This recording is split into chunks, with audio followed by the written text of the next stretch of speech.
les 5 phases à franchir. 5 phases obligatoires pour se reconstruire. Aller de l'avant, les 5 phases du deuil. La première phase, la négation. On refuse ce qui nous arrive. On refuse la sanction. On refuse la punition. Vous savez, avec les fameux « pourquoi ?» Pourquoi ceci? Pourquoi cela? Pourquoi? Il n'y a pas de réponse au pourquoi. Les pourquoi, ils sont là pour vous harceler, pour vous piquer. Après, vous avez la phase de négociation. Moi, en l'occurrence, quand j'ai eu mon accident, c'était entre partir ou rester.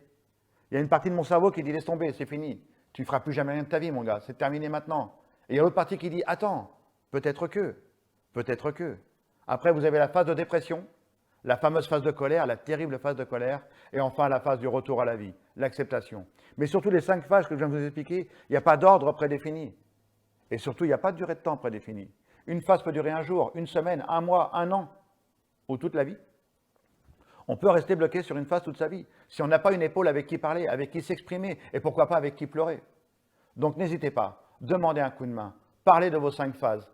Ne le gardez pas au fond de vous, parce que ça va exploser. Moi, mes 5 phases, elles ont duré 7 ans.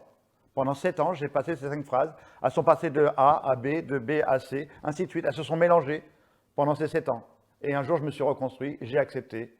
Et c'est pour ça que j'ai mon parcours de vie d'aujourd'hui. Et que je l'aime profondément. Parce que j'ai réussi à franchir ces 5 phases grâce à tous ces gens qui se sont mis autour de moi. Donc, à vous de jouer.